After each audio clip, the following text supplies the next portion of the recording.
क्या दुर्योधन ही कली का अवतार लेंगे? महाभारत विश्व का एकमात्र ऐसा ग्रंथ है जिसमें संसार का वह सब कुछ है और विश्व में ऐसा कुछ भी नहीं है जो इसमें नहीं है।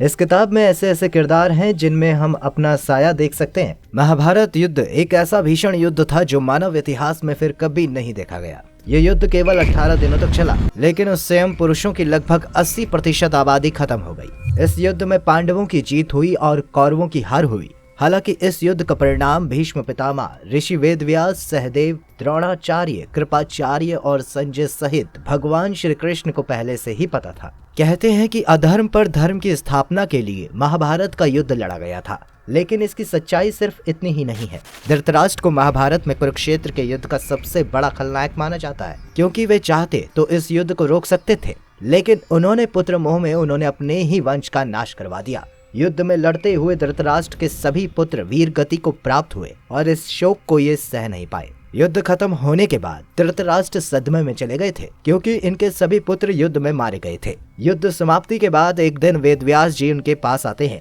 और उनको समझाते हुए कहते हैं कि धृतराष्ट्र, तुम इतने दुखी क्यों हो? विधि के विधान को कोई नहीं टाल सकता है। जो हुआ वो सब पहले से ही निश्चित था, इसलिए इसमें इतना दुखी होने की बात नहीं है। इससे जुड़ी हुई मैं तुम्हें एक घटना बताता हूँ जो पहले से सब तय किया हुआ था। एक दिन मैं स्वर्ग की सभा में गया, तब वहाँ ब्रह्मांड के सभी देवी देवता उपस्थित थे। उसी समय देवी धरती भी वहाँ आती है और सभी देवताओं से ये कहती है कि आप सभी ने ब्रह्म सभा में प्रतिज्ञा ली थी कि जब भी पाप और अधर्म के कारण मेरा भार बढ़ने लगेगा तो आप सभी मिलकर मेरी रक्षा करेंगे।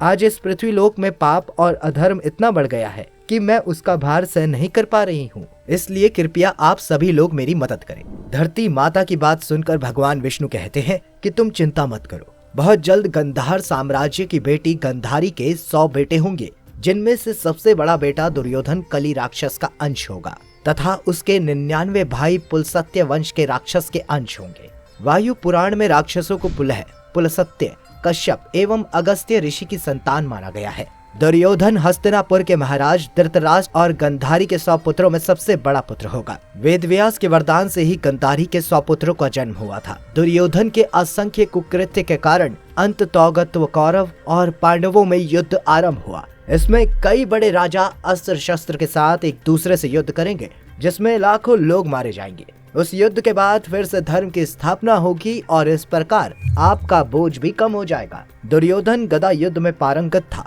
और श्री कृष्ण के बड़े भाई बलराम का प्रिय शिष्य था। गंधारी द्वारा देखे जाने से उसका शरीर वज्र के समान हो गया था, लेकिन कृष्ण के छल के कारण उसके गुप्तांग का स्तन वज्र के समान नहीं हो पाया, जिसके चलते महाभारत युद्ध में भीम ने दुर्योधन की जंगा तोड़ दी और इस तरह दुर्योधन मारा गया। वेदव्यास जी धृतराष्ट्र को समझाते हुए कहते हैं कि दुर्योधन और तुम्हारे सभी पुत्रों का मरना पहले से ही तय था, इसलिए तुम्हें इस बात से ज्यादा दुखी नहीं होना चाहिए। महर्षि वेदव्यास द्वारा रचित हरिवंश पुराण और श्रीमद् भागवत पुराण, भविष्य पुराण और गीता प्रेस गोरखपुर की जय काव्य या महाभारत ग्रंथ पे स्पष्ट रूप से लिखा हुआ है कि कलयुग देवता ने ही महाभारत के पात्र दुर्योधन के रूप में जन्म लिया था।